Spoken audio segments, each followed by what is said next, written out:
I got home early on a Thursday.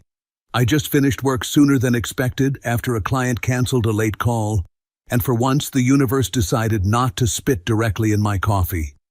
I even made the rookie mistake of thinking, hey, maybe tonight can be nice. That should have been my first warning. I stopped on the way home, picked up a bottle of wine my wife liked.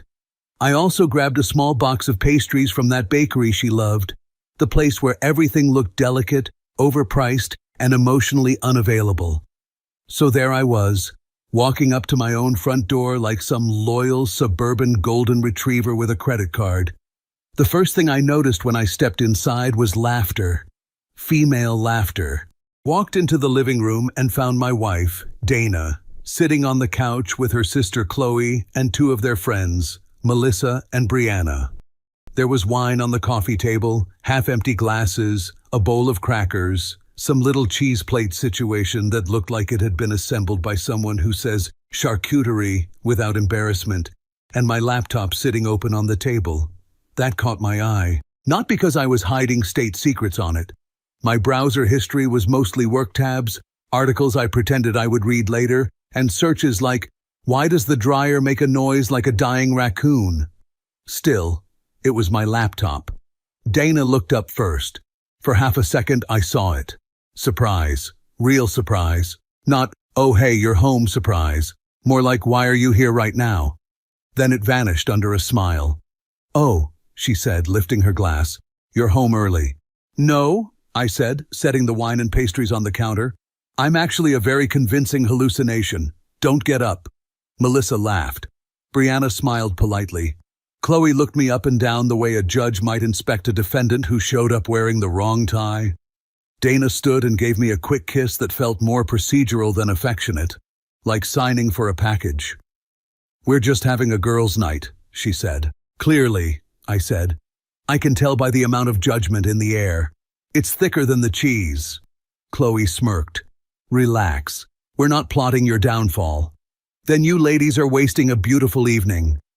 That got a real laugh out of Melissa. Even Dana smiled at that. She always liked it when I was funny in ways that made other people think I was easygoing. What she didn't like was when I used the same sense of humor like a knife instead of a party trick. I nodded toward the laptop. You using that? Dana waved a hand. Just for music and looking something up. Good, I said. Because if I find 23 new tabs open about signs you married the wrong person, I'm going to feel very personally attacked. Brianna snorted into her glass. Dana gave me that look wives perfect over time. Half affection, half warning. You're in a mood. I'm married. That's not a mood. That's a long-term condition. More laughter. Easy. Harmless. Domestic. The kind of scene that would look perfectly normal from outside the window. I said I'd stay out of their way and took my stuff down the hall toward my office. Technically, it was a home office. Realistically, it was the room where I paid bills, answered emails, and occasionally sat in silence. I closed the door most of the way, but not completely. Through the wall, I could still hear their voices, softened by distance but clear enough to follow the rhythm of the conversation. I put my keys down, loosened my tie, sat at the desk, and opened a spreadsheet from work. That lasted maybe 2 minutes. Then Chloe said, loudly enough to cut through the wall, "No, I'm serious. Let's do it properly." Someone laughed.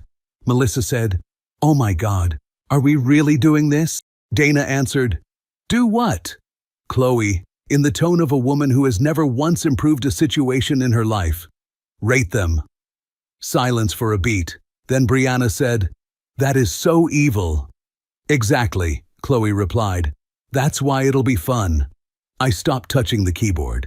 There are certain tones people use that make the hair on the back of your neck stand up. A cop walking toward your car. A doctor starting a sentence with, "well." A woman with 2 glasses of wine saying, "Let's be honest for once." Dana laughed. Not nervous laughter. Not, "Oh, stop, you're terrible" laughter. Interested laughter. "What? Like actually score our husbands?" she said. "Yes," Chloe said. "But honestly, not fake nice wife honesty, real honesty." Melissa chimed in. "This sounds like something we should absolutely not do." Which means we're doing it, Chloe said. I leaned back slowly in my chair. Now, a better man might have put on headphones, minded his business, and preserved his peace. I am not a better man. I am, at my core, a curious man. Curiosity built civilization, destroyed empires, and made me once eat gas station sushi. It was now leading me toward a conversation I already knew I would regret hearing. Dana said, "Okay, fine. But if this gets out, I'm denying all of it." "Please," Chloe said. "This is a sacred female tribunal." "That sounds illegal," Brianna muttered. "You'll survive," Chloe said. "Open a spreadsheet." There was a pause, keyboard clicks, and just like that, apparently, my marriage was now being processed like quarterly sales data. Melissa asked, "What are the categories?" Chloe answered immediately, like she had either thought about this before or was naturally gifted at being a menace. Looks, charisma, ambition, money, confidence, masculine energy, potential. I blinked. Masculine energy. That one almost made me laugh out loud right there. Because nothing says healthy adult relationship like your wife and her wine committee ranking your masculine energy next to a bowl of imported olives. Brianna actually laughed at the same phrase. Masculine energy? What is this, a podcast for divorced life coaches? Chloe said, "You know exactly what I mean." Dana said, "Unfortunately, yes, I do." Something in the way she said it made my jaw tighten. Still joking, still light. But there was an edge in it, an eagerness. The keyboard clicked again. "Scale of 1 to 10? Melissa asked. "Obviously," Chloe said. "And comments if necessary." "Comments?" Brianna said. "Jesus. What? Nuance matters." "Of course it did. Why simply insult your husband when you can annotate him? I should say this here. I was not some useless man wandering through life in socks and confusion. I worked hard. I handled our bills. I cooked more often than Dana did, mostly because she considered seasoning to be a personal attack on vegetables. I fixed things around the house. I stayed in shape. I wasn't some alpha wolf motivational speaker with a beard full of cigar smoke and bad opinions, but I was not exactly a cautionary tale either. And yet, sitting in the office and listening to 4 women build a husband scorecard like they were judging livestock at a county fair, I had a bad feeling that nuance was not going to save me. Chloe started with Melissa's husband. "Okay," she said. "Greg." Melissa groaned. "Oh God, fine." "Looks?" Melissa exhaled. "6." Chloe made a scandalized noise. "Only 6? He's handsome in a tired contractor kind of way," Melissa said. "But if he smiles too wide, he looks like he's about to sell me a used boat." Everybody laughed. "Charisma?" Chloe asked. 7. "Ambition?" 8, Melissa said. "Easy." "Confidence?" 7, but in an annoying way, like he walks into every room like he's here to fire somebody.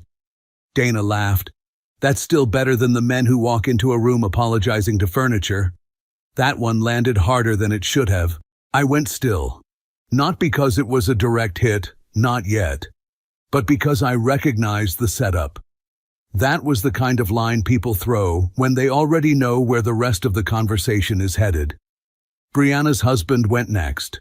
Then Chloe's ex, because apparently dead relationships can still compete. The whole thing had the tone of a late-night game show hosted by emotionally irresponsible women with good skincare.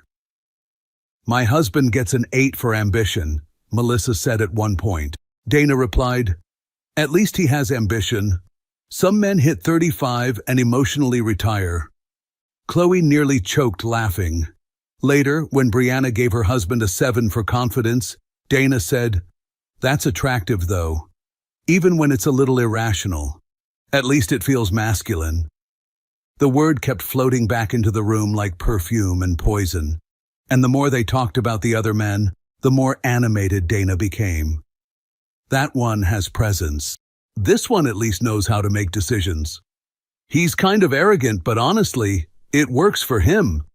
He looks like a man when he enters a room." That one sat in my chest like a nail. Because here's the funny part. You can be married to someone for years, sleep next to them, build routines with them, hear their work complaints, know how they like their coffee, know which side they turn to when they're stressed, and still have no idea how they describe you when you're not there. That's the romance they never put in greeting cards. Chloe finally said the words I had been waiting for and hoping not to hear. "Okay," she said. "Dana, your turn." The room changed, not dramatically. No spooky music, no lightning, just a slight shift in the air, the way people lean in before gossip turns into confession. Dana laughed, but softer this time. "Do we have to?" "Yes," Chloe said immediately. Melissa added, "You can't participate in everyone else's and then skip yours." Brianna, who at least had traces of a conscience, said, "Maybe don't." Chloe ignored her. "Come on. We're being honest." Dana was quiet for a second. Then I heard the clink of her glass on the table. "Fine," she said. That single word felt like someone opening a freezer door inside my ribs. I moved closer to the crack in the doorway. Chloe said, far too cheerfully, "Okay, looks." Dana let out a breath through her nose, thinking. 4. There was a beat. Then Melissa said, "Wow, we're starting strong." Dana laughed. "What?" "I'm being honest." I stared at the dark hallway wall. 4. Not exactly flattering, but numbers by themselves don't wound you. It's how casually they're delivered, like assigning a difficulty level to assembling a chair. "Charisma?" Chloe asked. 3, Dana said. This time Chloe actually laughed. Brianna murmured, "Dana." "What?" Dana said. "You said honest?" "Ambition?" Chloe pressed. 3, "Money?" 5, "I'm being generous." The room laughed, and that one almost impressed me. Not because it was clever, because it was efficient. One sentence, and suddenly every late night, every handled emergency, every quiet sacrifice, every practical thing I'd done to keep our life stable got translated into 5, generous, efficient cruelty, a domestic specialty. "Confidence?" Chloe asked. Dana did not even pause. 2. That was the first one that made me smile. Not from amusement, from clarity. Because if there is one thing I have learned about people, it is this. The moment someone confidently gives you a 2 in confidence, irony is no longer just a literary concept.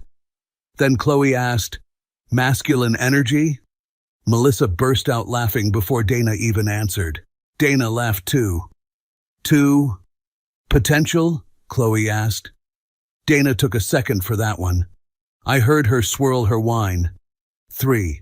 Chloe made some dramatic clicking sound with her tongue, like a disappointed talent scout. I should have been furious right then. Maybe shout, maybe walk in, maybe slam the laptop shut and ask if they wanted to rate my blood pressure too. But I wasn't furious. Not yet. I was focused. Because humiliation is loud when it happens to weak men. When it happens to proud men, it gets very, very quiet. And then Melissa said, "He's not bad though. He's convenient," Chloe offered. Dana laughed. Then she said it. "He's good," she said. "Just, there's no spark." The room hummed in agreement. No spark. That beautiful little phrase women use when they want the moral elegance of disappointment without the ugliness of admitting contempt. No spark. Like I was a damp fireplace, a sedan, a tax return. Chloe said, "Safe option." Brianna muttered, "That's harsh." Chloe went on, "No, that's accurate." And then Melissa, God bless her wine-soaked honesty, added, "He does seem comfortable." Dana gave a small laugh. "Exactly," she said. "Comfortable." That word did more damage than the numbers, because comfortable is what you call shoes, a couch, a neighborhood restaurant, not the man you married. I stood there in silence, one hand on the doorknob, listening to my wife summarize me like a cardigan with a checking account. And the worst part? She sounded relieved, like she had finally found the language for something she'd already been feeling for years. And just when I thought the performance was over, Chloe clapped her hands lightly and said, "Wait, What's the total? Of course there was a total. Why humiliate someone qualitatively when you can quantify it and give it a leaderboard? Keyboard clicks again. Someone leaned closer. The tribunal reconvened. Okay, Chloe said. Let's see. Yeah. She let the silence hang, enjoying it. Lowest overall. Melissa made a half gasp, half laugh. Brianna didn't say anything. Dana exhaled through her nose like she'd expected it. Hey, she said, lifting her shoulders slightly. At least he's reliable. Chloe snorted. Reliable is what you say about Wi-Fi. Melissa added, or a dishwasher. They laughed. Dana didn't stop them. She actually smiled. Reliable is good, she said. And that was the moment I understood something important. Not about them, about us. They weren't being cruel on purpose. They weren't trying to hurt me. That would almost have been better, because deliberate cruelty can be confronted. This was casual, comfortable, natural. This was how she thought. This was how she talked about me when I wasn't in the room. And that meant the problem wasn't the wine, or Chloe, or a stupid game. The problem was that my wife saw me as safe furniture. The conversation drifted after that. They moved on to stories about vacations, work drama, someone's coworker who cried in a meeting. The energy shifted back to normal, like nothing had happened. Like they hadn't just rated me and filed me under adequate but uninspiring. Then I went back to my desk, sat down, and reopened the boring work spreadsheet I'd been pretending to care about earlier. Except now I wasn't looking at numbers. I was replaying the categories in my head. Looks, 4. Charisma, 3. Ambition, 3. Money, 5. Generous. Confidence, 2. Masculine energy, 2. Potential, 3. If you stack those numbers next to a broken appliance review, I wouldn't even argue. Strangely, I didn't feel rage. I felt clarity. There's a moment in some arguments where people say things they don't mean. This wasn't that. There was no heat, no pressure, no fight. Just relaxed honesty. Which meant this wasn't something she said in anger. This was something she believed in comfort. That's always worse. Eventually, the evening wrapped up. I heard chairs scraping, goodbyes, that chorus of, "Text me when you get home," which always sounds like concern but mostly functions as social punctuation. The front door closed, then again, then silence. I waited another 30 seconds before stepping out of the office. Dana was in the kitchen, stacking glasses into the sink. She looked up and smiled like nothing unusual had happened. "You survived hiding in there?" she asked. "Barely," I said. "I considered calling for extraction." She laughed. "You could have joined us." I didn't want to interrupt the summit. "What summit?" "You know, strategic planning, global policy, cheese-based diplomacy." She shook her head and turned back to the sink. "You're weird tonight." "Long day." She wiped her hands and walked over, leaning lightly against the counter. "You okay?" I met her eyes. For a split second, I wondered if she suspected I'd heard something. There was nothing in her expression, just mild curiosity. "I'm fine," I said. "Just tired." She nodded, apparently satisfied. "I'm going to bed. Don't stay up too late." "Wouldn't dream of it." She came over, kissed me on the cheek, and headed down the hallway. That kiss felt exactly like the one earlier. Procedural, like we were both maintaining something neither of us had formally agreed to keep. I stood in the kitchen for a minute after she disappeared. The wine bottle I'd brought sat unopened on the counter. The pastries were still in the box, untouched. I opened it, took one, and ate it standing there. It tasted good, which felt mildly insulting. I cleaned up the rest of the glasses, turned off the lights, and went to bed later than usual. Dana was already asleep, turned away from me, breathing evenly. I lay there staring at the ceiling, not spiraling, not planning revenge, just rearranging things internally. It's funny how quickly perspective shifts. The same ceiling I'd looked at 1,000 times suddenly felt different, like I was lying in someone else's room. Eventually, I slept. The next morning, Dana left early for work. Quick coffee, quick goodbye, quick, See you tonight. Everything normal, efficient, comfortable. After the door closed, I stood in the living room for a moment. The laptop was still on the coffee table, closed. I walked over slowly, like it might explode. Again, not because I expected anything dramatic, but because I already knew what I was going to find. I opened it. The desktop was exactly how I'd left it. Same folders, same icons, same background photo from a vacation where we both looked happier than we probably were. I opened the recent files list. There it was. Husband rating XLSX, no subtlety, no irony, just a clean, efficient label. I clicked it. The spreadsheet opened instantly. 4 names across the top, rows for each category, numbers filled in, conditional formatting highlighting the totals. Someone had even color-coded the highest scores in green, because nothing says healthy marriage like Excel-based humiliation with visual aids. I scrolled down to my row. The numbers matched exactly what I'd heard. Looks, 4 charisma, 3 ambition, 3 money, 5 confidence, 2 masculine energy, 2 potential, 3 total, lowest. But there was also a column labeled Notes. I hovered for a second before reading it. Reliable, calm, good partner, but lacks drive. Low presence. Low presence. I actually laughed. Not loudly. Just a short, dry exhale. Low presence. I lived in the same house, paid the same bills, slept in the same bed, fixed the same leaking sink, but apparently, in the metaphysical sense, I was basically a ghost with a checking account. I took a screenshot, saved it, then I printed the entire sheet. The printer whirred loudly in the quiet house, sounding almost theatrical. When the page slid out, I picked it up and looked at it again. Seeing it on paper made it more absurd, cleaner, official.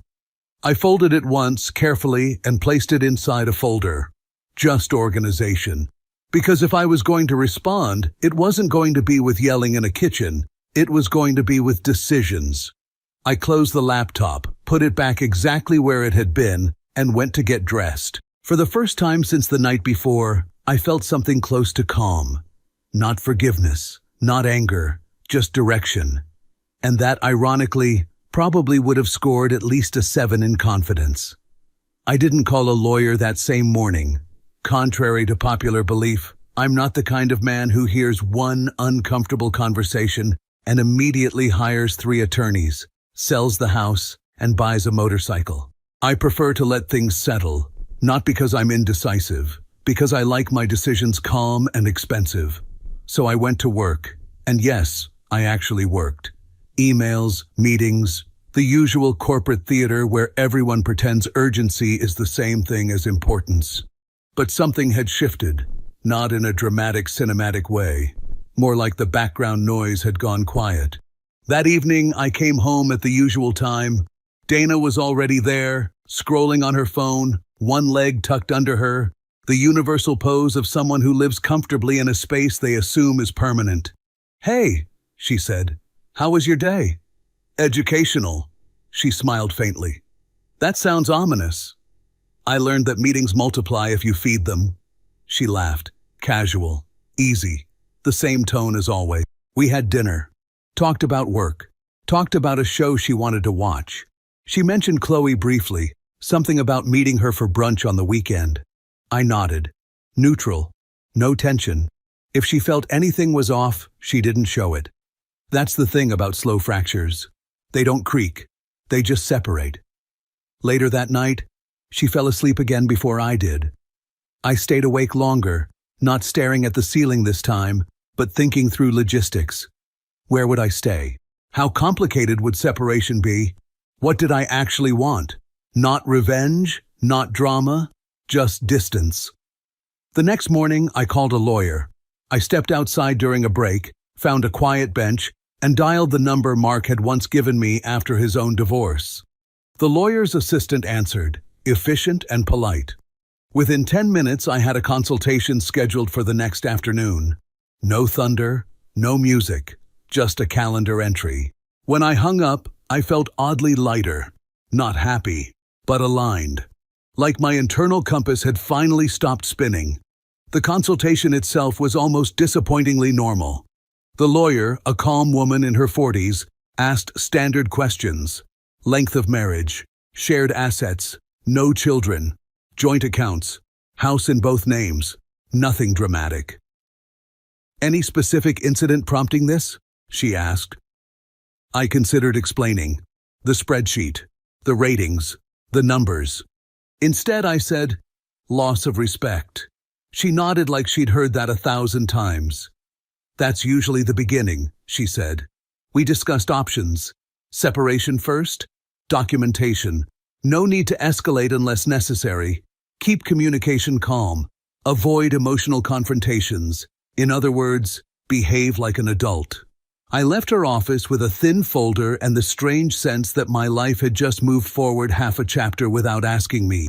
Over the next few days, I didn't change dramatically. I didn't start lifting weights at midnight or quoting philosophy at breakfast. I just simplified. I opened a separate account, moved some personal savings, scanned documents, looked at rental options online. Dana noticed none of it. Or maybe she noticed and interpreted it as routine. People see what fits their assumptions. One evening she said, "You've been quiet lately." "I've been efficient," I replied. "That sounds worse.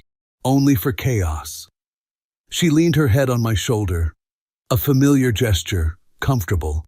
For a second I almost felt guilty. Then I remembered the word comfortable, and the feeling passed.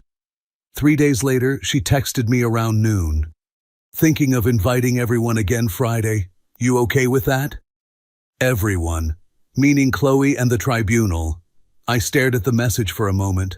Then I typed, "Sure, short, neutral, no resistance." If she thought that meant I had forgotten, she was about to learn the difference between quiet and passive. Friday evening came. Same living room, same glasses, same wine, same easy laughter. I played my role perfectly. Polite, light humor, no tension.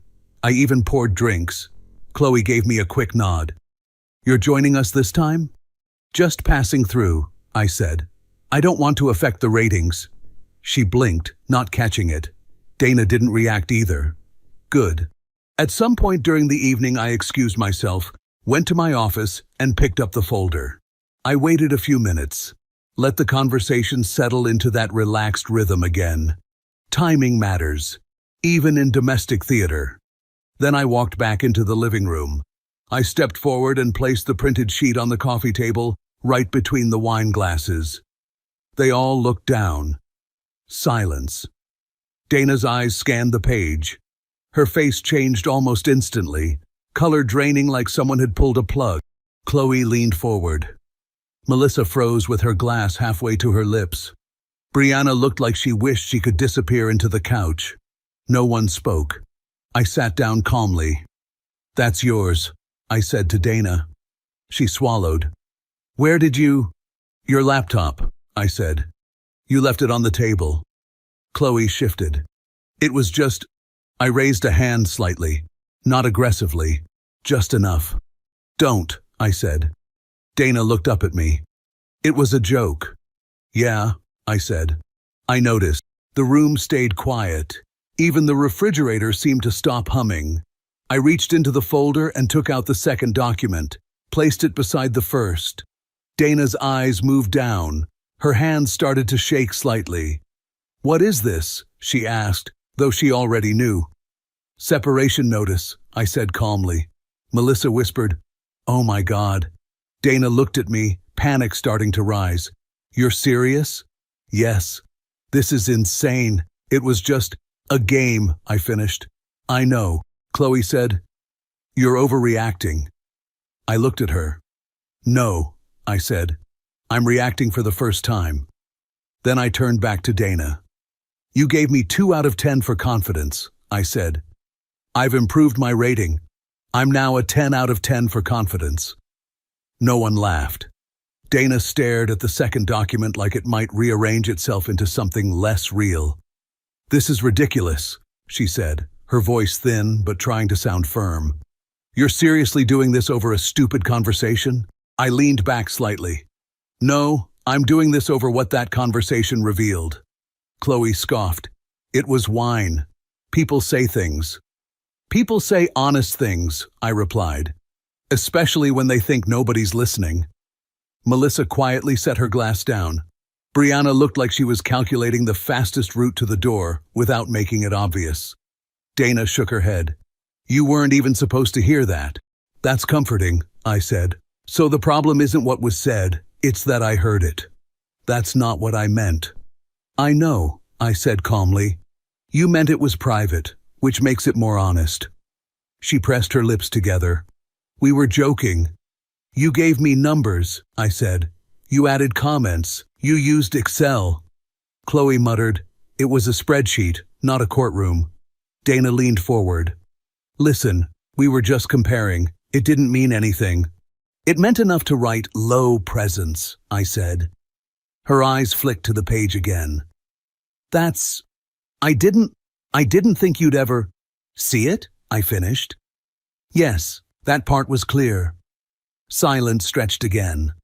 Finally, she said softer. You're blowing this up. We have a good marriage. I nodded slowly. Comfortable, right? She flinched, just slightly, but I saw it. That's exactly what you said, I replied. Comfortable, reliable, safe option. Chloe shifted in her seat. You're twisting it. No, I said. I'm quoting it. Dana's voice rose a little. So what? You want me to say you're perfect? Nobody's perfect. I never asked for perfect, I said. Just not to be rated like a mid-range appliance. Melissa let out a small, involuntary laugh, then covered her mouth. Dana looked at her, then back at me. You're humiliating me right now. I tilted my head. Interesting choice of word. That's not fair. You're right, I said. Fair would have been not doing this in the first place.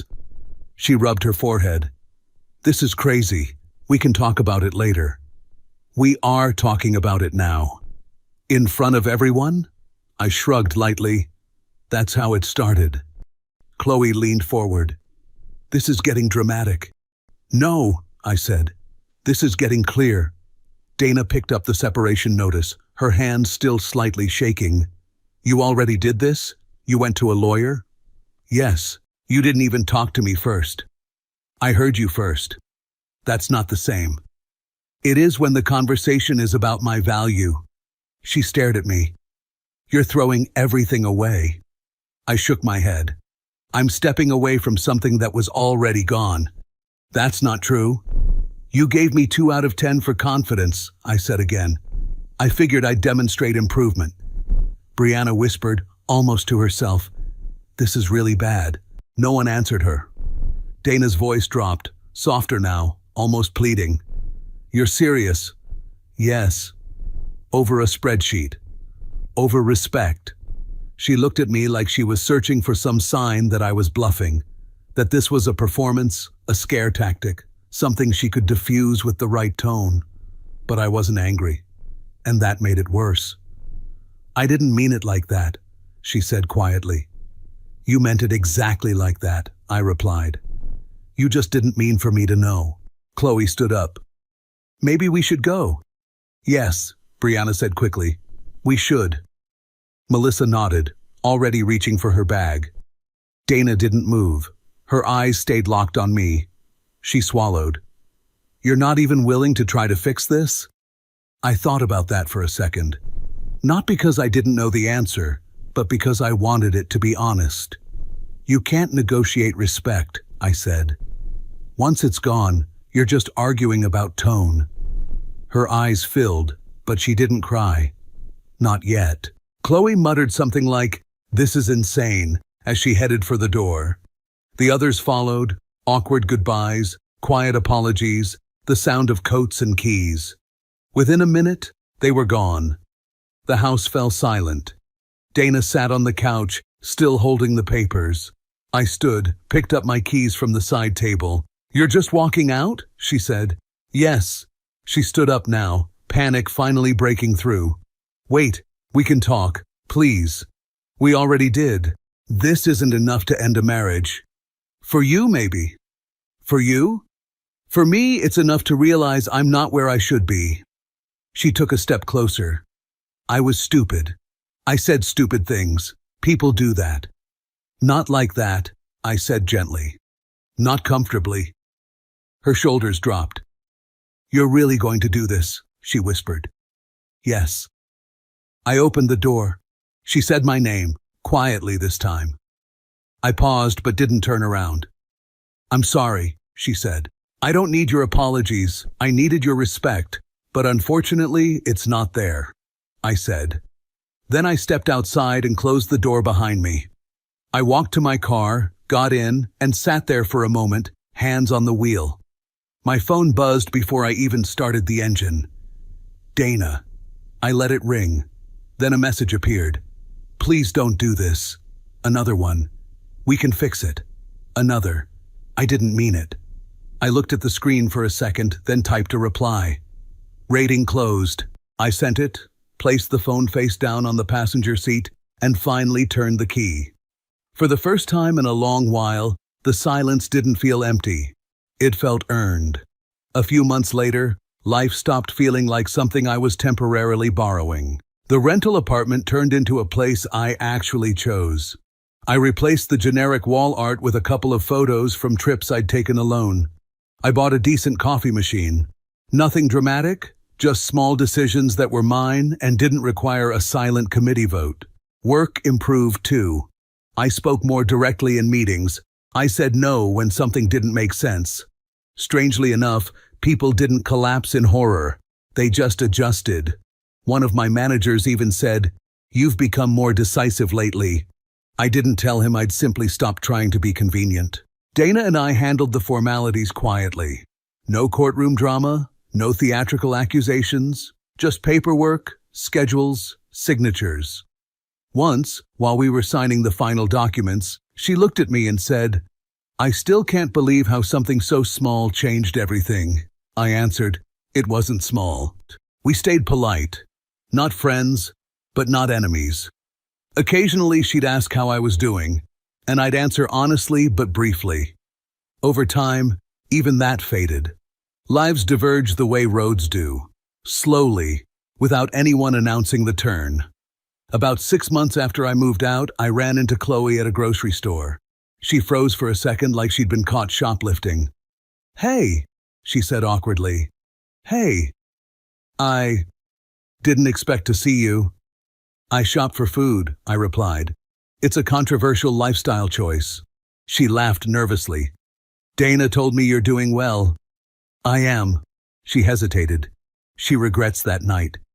I'm sure she does. There wasn't much else to say. We exchanged polite nods and went our separate ways, both relieved. The biggest change, oddly enough, was internal. The noise of constantly trying to be the safe option disappeared. I wasn't performing stability anymore. I was just living. If someone had asked me back then whether I'd won, I wouldn't have said yes. This wasn't a victory. It was a correction. I lost a comfortable life, a shared routine, and the illusion that comfort equals respect.